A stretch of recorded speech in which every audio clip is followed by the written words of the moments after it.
इधर शपथ लेंगे उमर अब्दुल्ला, उधर मनोज सिन्हा लेंगे इस्तीफा। शपथ लेते ही 72 घंटे में क्यों गिर जाएगी सरकार? राहुल गांधी को सबसे बड़ी चोट पहुंचाने की तैयारी। कश्मीर में शाह का खेल देखकर बिखर जाएगा गांधी परिवार। महाराष्ट्र, गोवा, मध्य प्रदेश से भी तगड़ा प्लान। कश्मीर में आने वाली है राजनीतिक सुनामी। हिंदू सीएम का नाम फाइनल। सबसे सटीक विश्वसनीय तरीके से जिम्मेदारी निभाना। निडर हो, आपके लिए सिस्टम से भिड़ जाना। आपके हर मुद्दे को मजबूती से उठाना। खबर को सिर्फ बताना नहीं, उसकी तह तक जाना। समाज के हित में समाज को आईना दिखाना। आपके और सरकार के बीच सेतु बन जाना। इधर शपथ लेंगे उमर अब्दुल्ला, उधर मनोज सिन्हा लेंगे इस्तीफा। शपथ लेते ही 72 घंटे में क्यों गिर जाएगी सरकार? राहुल गांधी को सबसे बड़ी चोट पहुंचाने की तैयारी। कश्मीर में शाह का खेल देखकर बिखर जाएगा गांधी परिवार। महाराष्ट्र, गोवा, मध्य प्रदेश से भी तगड़ा प्लान। कश्मीर में आने वाली है राजनीतिक सुनामी। हिंदू सीएम का नाम फाइनल। भारत के इतिहास में शायद ऐसा पहली बार होगा जब मुख्यमंत्री को शपथ के 72 घंटे के भीतर ही इस्तीफा देना पड़ेगा। कश्मीर में बेशक बीजेपी दूसरी सबसे बड़ी पार्टी बनी है, लेकिन हिंदू सीएम बनाने का सपना अभी भी साकार हो सकता है। अमित शाह नरेंद्र मोदी को कश्मीर में हिंदू सीएम का तोहफा भेंट करना चाहते हैं। ये काम भारत का कोई प्रधानमंत्री नहीं कर पाया। इसकी आधारशिला 2 साल पहले ही रख दी गई, जब नरेंद्र मोदी और अमित शाह को पता था कि कश्मीर में हारेंगे तो वहां चुनाव क्यों करवाया गया। इस सवाल का जवाब आपको तब मिलेगा जब आप शाह की कश्मीर में नई क्रोनोलॉजी समझेंगे।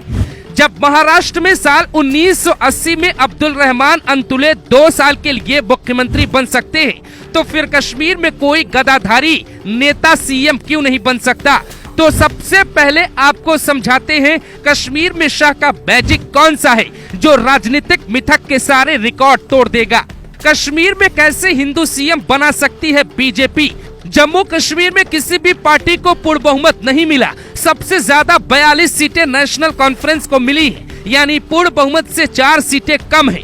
6 सीटें कांग्रेस को मिली है, यानी 42 और 6 कुल मिलाकर 48 सीटें होती हैं, जबकि बीजेपी के पास 29 सीटें हैं। उसके बावजूद बिना उमर अब्दुल्ला की पार्टी तोड़े बीजेपी 50 विधायकों के साथ दावा कर सकती है। कांग्रेस को सिर्फ 6 सीटें मिली है, पीडीपी को 3, आम आदमी पार्टी को 1 सीट, जबकि कुल 7 निर्दलीय उम्मीदवारों ने चुनाव जीता है, जिसमें 3 हिंदू विधायक हैं। अमित शाह अपना खेल जब शुरू करते हैं तो विरोधी खिलाड़ी मैदान छोड़कर वॉकओवर दे देते हैं। बीजेपी को जम्मू कश्मीर में सरकार बनाने का इससे बेहतर मौका शायद ही दोबारा कभी मिले। राजनीतिक समीकरण दावा करते हैं कि चाणक्य नीति और साम दाम दंड भेद से बीजेपी जम्मू कश्मीर में बहुत जल्द सरकार बना सकती है। अमित शाह कांग्रेस के विधायकों को खुद से नहीं तोड़ना चाहेंगे, क्योंकि बीजेपी के पास 29 विधायक हैं। 3 पीडीपी यानी महबूबा मुफ्ती की पार्टी के विधायक हैं, जो अमित शाह के संपर्क में हैं। 7 निर्दलीय विधायक भी बीजेपी के संपर्क में हैं, जिसमें 3 हिंदू विधायकों ने अपना इशारा भी दे दिया, यानी 29 बीजेपी के, 3 पीडीपी और 7 निर्दलीय बराबर 39 की संख्या हो जाती है। 39 बहुमत से कम है, तो फिर बीजेपी क्या करेगी? 1 सीट आम आदमी पार्टी की है, जो बीजेपी में शामिल हो जाएंगी। दल बदल कानून लागू नहीं होगा। अब बीजेपी की कुल संख्या होगी 40। अब सरकार बनाने के लिए बीजेपी को सिर्फ 6 विधायक चाहिए और बीजेपी के पास कुल 3 रास्ते खुले हैं, जिसमें एक भी रास्ता चुना तो कश्मीर में हिंदू सीएम पक्का बनेगा। 1984 में राजीव गांधी ने दल बदल कानून संसद से पास करवाया, जिसका मतलब होता है किसी भी पार्टी के विधायक अगर टूटेंगे तो फिर 2/3 संख्या होनी चाहिए। 1 साल पहले हिमाचल में कांग्रेस को 68 में से 40 सीटें मिली थी, यानी अगर कांग्रेस के विधायकों को तोड़ा जाता तो कम से कम 26 विधायक को बीजेपी का दामन थामना पड़ता। बीजेपी ने सिर्फ 6 ही तोड़े तो वहां कोर्ट ने उन सभी की विधायकी ही रद्द कर दी, क्योंकि वहां दल बदल कानून लागू हो गया। लेकिन जम्मू कश्मीर में बीजेपी के दोनों हाथों में लड्डू है।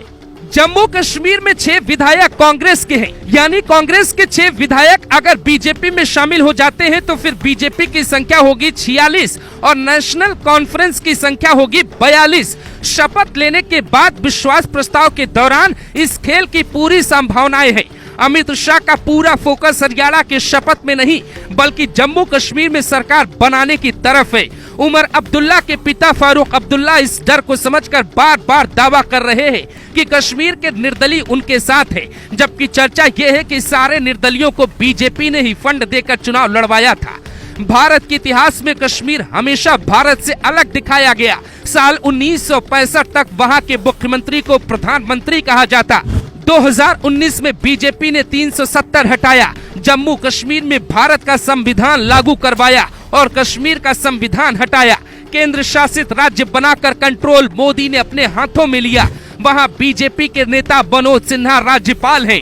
सब जानते हैं होगा वही जो शाह कहेंगे। इसीलिए नरेंद्र मोदी अपने जीवन में कश्मीर में हिंदू सीएम का ख्वाब पूरा करने के बेहद करीब है और उन्होंने शाह से ये इकलौता तोहफा मांगा है। ऐसा करने से भारत की पीओके की लड़ाई आसान हो जाएगी। इसीलिए बीजेपी साम दाम दंड और भेद वाली ताकत से 72 घंटे में ही कुछ भी करने की स्थिति में है।